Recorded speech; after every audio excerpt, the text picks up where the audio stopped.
کہ یہ ہر پڑھے ان پڑھ شہری دیہاتی ہر مسلمان کو الحمدللہ بڑے آرام کے ساتھ جو وہ یاد ہو جاتی. حالانکہ قرآن مجید کی کئی صورتیں اس سے چھوٹی بھی ہیں، مگر اس کے باوجود جو زیادہ پڑھی جانے والی سورہ پاک ہے، ہر کوئی پڑھتا ہے، نماز میں پڑھتا ہے، نماز کے علاوہ پڑھتا ہے، حتیٰ کہ یہاں تک ہے کہ اگر کوئی مسلمان مرد اور عورت وفات پا جائے تو اس کے ایصال ثواب کے لیے جو سورہ پاک سب سے زیادہ پڑھی جاتی ہے اس کا نام بھی سورۃ الاخلاص ہے. تو سامعین و ناظرین، سورۃ الاخلاص سے محبت کریں، اس کو زیادہ سے زیادہ پڑھیں. تو سامعین و ناظرین، اس کے ساتھ میری آپ سے گزارش ہے کہ آپ اپنے نام کا اسم اعظم ضرور کریں. اسم اعظم کے لیے آپ کمنٹ میں اپنا نام لکھ دیں، تو ہم انشاءاللہ آپ کو بتا دیں گے. اور اس کا طریقہ ہم متعدد مرتبہ بتا چکے ہیں کہ نام کے حرف کے مطابق جب اسم اعظم پڑھا جاتا ہے تو اس کو پہلے 11 دن عشاء کی نماز کے بعد پڑھنا ہوتا ہے، اور 11 دن کے بعد پھر عشاء کی قید ختم ہے، اس کے بعد پھر ہر نماز کے بعد 100 مرتبہ پڑھ لیا. کسی نماز پہ رہ جائے تو اگلی پہ ڈبل کر لیں. سارا دن میں اس کو پھر 500 دفعہ جب چاہیں پورا کر لیں، اور اول آخر اس کے 11 مرتبہ درود پاک پڑھ لیں. اور اسم اعظم کا فائدہ یہ ہوتا ہے کہ ہر شر بندے سے دور ہوتا ہے اور ہر خیر بندے کی طرف آتا ہے. تو اب آئیے سنیے وہ اس کا خاص عمل جو گھر میں داخل ہونے والا ہے.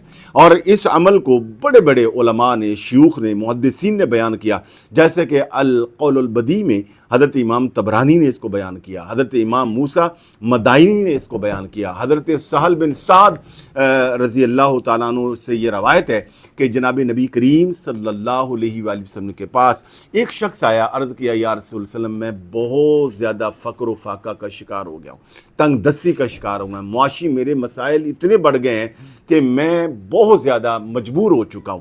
تو جناب نبی کریم صلی اللہ علیہ وآلہ وسلم نے ان کو یہ عمل بتایا کہ تم جب بھی اپنے گھر میں داخل ہوا کرو تو 3 کام کیا کرو. ایک تو جیسے ہی داخل ہو تو تم سلام کہو، یعنی السلام علیکم ورحمۃ اللہ.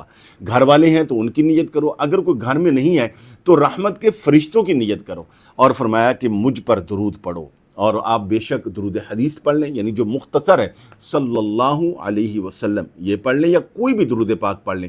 اور فرمایا کہ تم سورۃ الاخلاص پڑھا کرو. یہ وہ عمل ہے کہ جب بھی گھر داخل ہوں تو اس پہ زیادہ سے زیادہ 1 منٹ جو ہے وہ آپ کا لگے گا. چاہے گھر میں داخل ہو کر رک کر لیں، چاہے چلتے چلتے آپ پڑھ لیں. اور یہ عمل گھر والوں کو، مرد و خواتین کو، بچوں کو، سب کو یہ یاد کروا دینا چاہیے کہ جب بھی گھر میں داخل ہو تو یہ عمل آپ نے کرنا ہے. وہ صحابی رسول کہتے ہیں کہ میں نے یہ عمل خاص سورہ اخلاص کا کرنا شروع کیا، یعنی جب بھی گھر میں داخل ہوتا تو یہ 3 کام کرتا، یعنی میں سلام کہتا اور میں نبی پاک پہ درود پڑھتا اور سورہ اخلاص پڑھتا. اللہ جل شانہ نے مجھے غنی کر دیا، اتنا امیر کر دیا کہ حتیٰ کہ میرے ہمسایوں کا بھی فقر و فاقہ دور ہو گیا. کیوں کہ صحابہ اکرام رضوان اللہ علیہم اجمعین اپنے ہمسایوں کی خبرگیری کرتے تھے، ان کی مدد کرتے تھے، ہیلپ کرتے تھے، تو وہ بھی غنی ہو گئے. تو جس بھی آدمی کو آج تک ہم نے یہ عمل بتایا یا جس نے بھی یہ کیا، اللہ جل شانہ نے اس کا فقر و فاقہ نہیں رہنے دیا. اور اس کے ساتھ ساتھ آئیے سنیے کہ اگر رشتوں کا مسئلہ ہے، مرد ہو، خاتون ہو، بچہ ہو، بچی ہو، اور وہ اگر خود کرے تو بہت اچھا، اگر اس کے والدین بھی کر لیں تو پھر بھی یہ ٹھیک ہے. اسی کے اندر سورہ اخلاص کے اندر ایک لفظ آتا ہے اللہ الصمد. تو یہ جو اللہ الصمد ہے، جس کا رشتہ نہیں ہوتا، بعد نماز فجر اول آخر 11 مرتبہ درود پاک پڑھ کر 11 مرتبہ ہی یہ پڑھنا ہے اللہ الصمد، اللہ الصمد، اللہ الصمد. یہ پڑھ کے ہاتھوں پہ پھونک مار کے اپنے چہرے پر، پورے بدن پر یہ پھیر لے، یا کوئی والدین میں سے اپنی اولاد کے لیے یا بچے اور بچی کے لیے یہ عمل کر دے. اور اس کے ساتھ ساتھ یہ سورہ اخلاص رشتوں کے لیے بعد نماز عشاء، یعنی پہلا پورشن وہ ہے، دوسرا پورشن یہ ہے کہ بعد نماز عشاء اول آخر 11 مرتبہ درود پاک اور 90 مرتبہ سورہ اخلاص پڑھنی ہے.